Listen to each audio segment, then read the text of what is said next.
Hello friends, welcome to my YouTube channel mathsstudy.com। Channel पर नए हैं तो चैनल को सब्सक्राइब कीजिए, बेल आइकन को प्रेस करके ऑल पे क्लिक कर लीजिए, जिससे समय समय पर आपको वीडियो की नोटिफिकेशन मिलती रहेगी। आज हम क्लास 10th के 12 चैप्टर मैथ्स के 12 चैप्टर प्रश्नावली 12.3 प्रश्न संख्या 15 को करते हैं। इससे पहले एक वीडियो आप लोगों ने नहीं देखा है तो mathsstudy.com के प्लेलिस्ट से देख सकते हैं। चलिए इस वीडियो को शुरू करते हैं।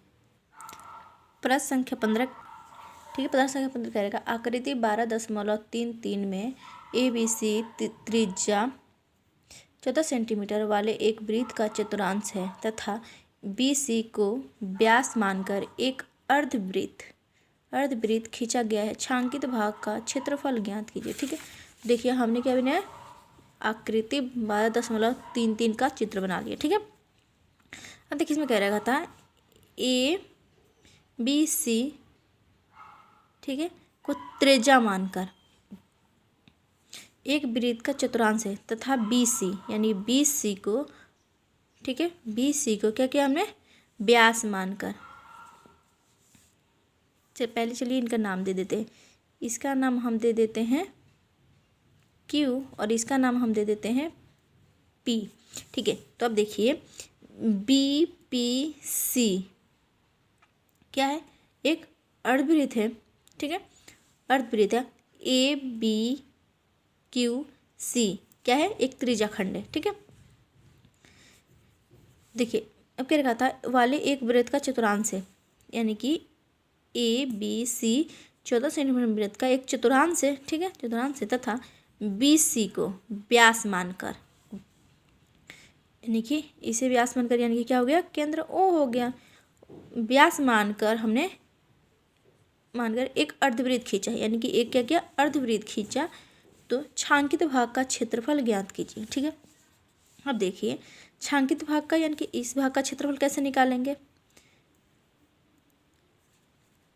हम चतुर्थांश के क्षेत्रफल में से, ठीक है, क्योंकि हमें इस एरिया को हटा देंगे तो हमें चतुर्थांश का क्षेत्रफल निकल जाएगा।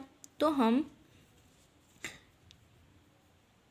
चतुर्थांश के क्षेत्रफल में से त्रिभुज के क्षेत्रफल को घटा देंगे तो हमारे पास छायांकित भाग का क्षेत्रफल निकल जाएगा। ठीक है, तो उससे पहले जो दिया है उसे देखते हैं। देखिए ये क्या रहेगा था, ABC क्या है, 14 सेंटीमीटर त्रिज्या वाला, ये क्या है 14 सेंटीमीटर, और हमारा ये भी क्या है 14 सेंटीमीटर। ठीक है, अब हम पाइथागोरस प्रमेय का प्रयोग करके हम विकर्ण निकाल लेंगे, और विकर्ण क्या हो गया, हमारा व्यास होगा, और व्यास को आधा कर देंगे तो हमारे पास अर्धवृत्त के त्रिज्याखंड क्या होगा, निकल जाएगा। क्योंकि चतुर्थांश का त्रिज्या तो हमें पता है, लेकिन चतुर्थांश का नहीं पता, इसीलिए हम त्रिज्याखंड का क्षेत्रफल निकल जाएगा। ठीक है, तो चलिए हम जो दिया है उसे लिख लेते हैं पहले। हल त्रिभुज ABC में, ठीक है, एंगल, ठीक है, तो त्रिभुज को हमें निकालने के लिए देखिए हमें, ये क्या है, एक त्रिभुज है और इसका कोण क्या हो गया हमारे पास 90 डिग्री। जब हम पता है कि 90 डिग्री का कोण बनता है वो क्या होता है, समकोण होता है। तो एंगल A क्या हो गया हमारे पास, एंगल A हो गया 90 डिग्री, तथा क्या था हमारे पास, AB बराबर है AC के, ये है हमारे पास 14 सेंटीमीटर, यानी कि AB बराबर है AC के, तो यानी कि दोनों क्या है 14 सेंटीमीटर। इसीलिए पाइथागोरस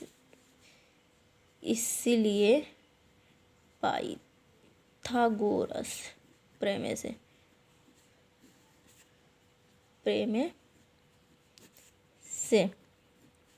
ठीक है, तो हमें पता है क्या होता है, BC का स्क्वायर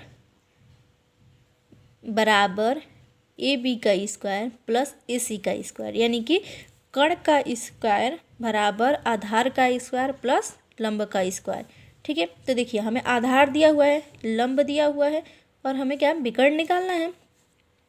तो BC का स्क्वायर बराबर AB का स्क्वायर प्लस AC का स्क्वायर। ठीक है, तो AB क्या है हमारे पास 14 का स्क्वायर, और AC क्या है 14 का स्क्वायर, वो भी क्या है हमारे पास 14 सेंटीमीटर।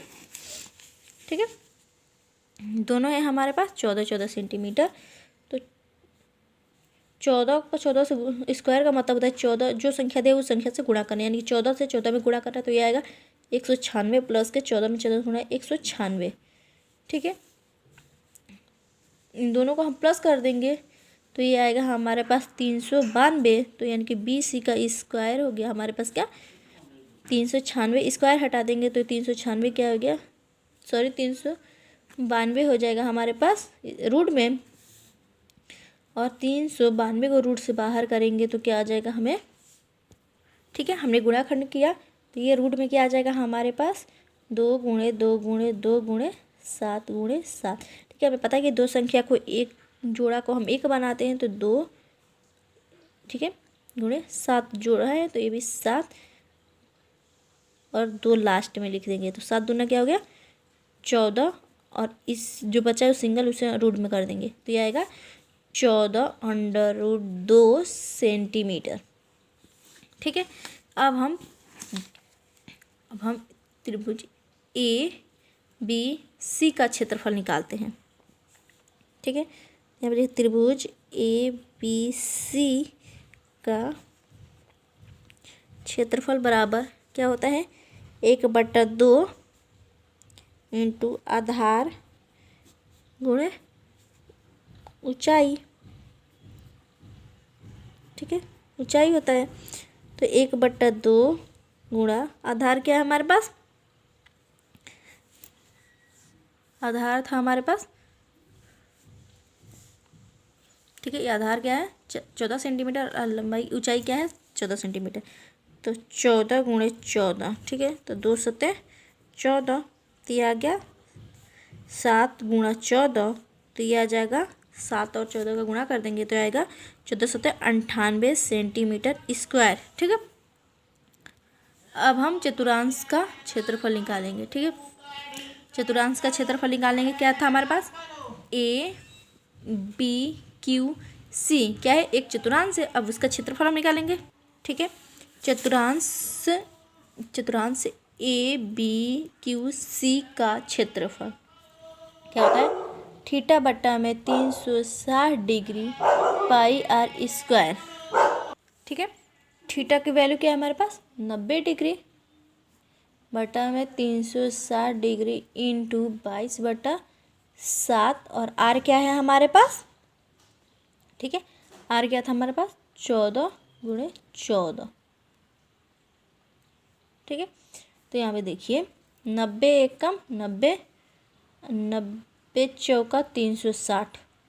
ठीक है, तो 2 दूना 4 और 11 दूना 22।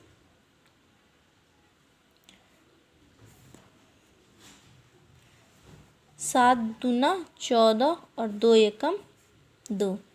ठीक है, तो क्या आ गया हमारे पास 11 गुणे 14, 11 और 14 का गुणा कर देंगे तो ये आ जाएगा 154 सेंटीमीटर स्क्वायर। ठीक है, 14 सेंटीमीटर। अब हम BQC का क्षेत्रफल निकाल देंगे तो यहाँ पर लिखेंगे इसीलिए BQC का क्षेत्रफल बराबर क्या आएगा हमारे पास पाई। ठीक है, BQC का क्षेत्रफल निकालने के लिए चतुर्थांश के क्षेत्रफल में से, ठीक है, चतुर्थांश के क्षेत्रफल में से त्रिभुज के क्षेत्रफल घटाना था तो हमें 154 माइनस कर देंगे क्या 98 सेंटीमीटर स्क्वायर। तो 154 में से 98 माइनस करेंगे तो ये आएगा क्या 56 सेंटीमीटर स्क्वायर। ठीक है, यानी कि हमें क्या BQC का क्षेत्रफल निकल गया। अब हम अर्धवृत्त का क्षेत्रफल निकालते हैं। ठीक है,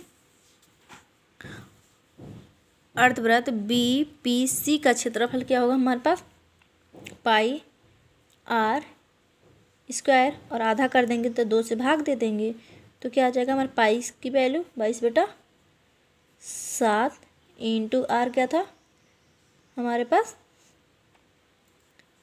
ठीक है, अब देखिए, ठीक है, अब जो ये आया था हमारे पास ये आया था 14√2, तो क्या आएगा इसका आधा कर देंगे तो 7√2 आ जाएगा।